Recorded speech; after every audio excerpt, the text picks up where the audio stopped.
আশুলিয়ায় Hizb ut তৌহিদের সদস্যকে হুমকি অতঃপর মুচলেকা দিয়ে ক্ষমা প্রার্থনা করে দুই যুবক। অন্যদিকে সংগঠনটির আয়োজনে চলমান জাতীয় ও আন্তর্জাতিক পরিস্থিতি মোকাবেলায় করণীয় নিয়ে কালিহাতী উপজেলায় আলোচনা সভা এবং মেহেরপুরে হিজবুত তৌহিদের ঈদ পুনর্মিলনী ও বনভোজন অনুষ্ঠান সহ বিভিন্ন জেলা থেকে প্রাপ্ত তথ্য ও ভিডিও চিত্র নিয়ে দেখুন দেশ জুড়ে হিজবুত তৌহিদের আজকের পর্ব।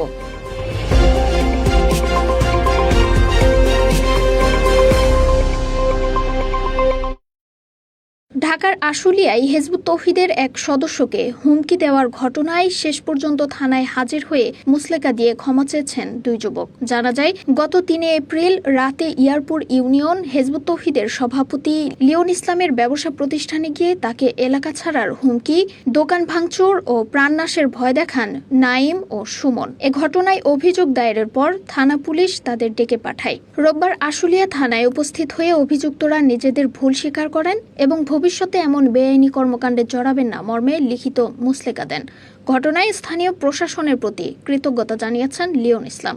তিনি আশা প্রকাশ করেন ভবিষ্যতে এমন ঘটনার পুনরাবৃত্তি হবে না। অন্যদিকে মধ্যপ্রাচ্যে চলমান যুদ্ধ পরিস্থিতি ও বাংলাদেশের সম্ভাব্য সংকট মোকাবেলায় এক আলোচনা সভা অনুষ্ঠিত হয়েছে। সভায় বক্তারা মধ্যপ্রাচ্যের চলমান সংঘাতের প্রভাব, বৈশ্বিক অর্থনীতি এবং বাংলাদেশের ওপর সম্ভাব্য প্রভাব নিয়ে বিস্তারিত আলোচনা করেন। এদিকে মেহেরপুরে সংগঠনটির উদ্যোগে আনন্দঘন পরিবেশে অনুষ্ঠিত হয় ঈদ পুনর্মিলনী ও বনভোজন। রোববার দিনব্যাপী আয়োজিত এই অনুষ্ঠান স্থানীয় সদস্যদের স্বতঃস্ফূর্ত অংশগ্রহণে উৎসবমুখর হয়ে ওঠে।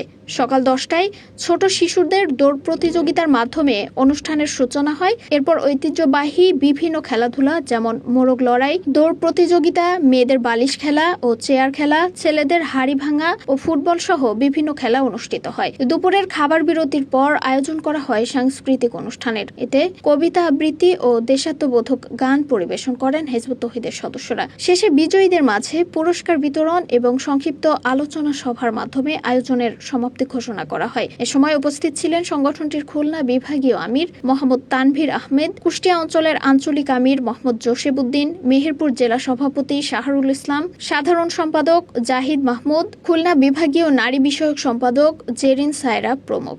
এছাড়া বিভিন্ন বয়সী নারী, পুরুষ ও শিশুদের অংশগ্রহণে অনুষ্ঠানটি প্রাণবন্ত হয়ে ওঠে।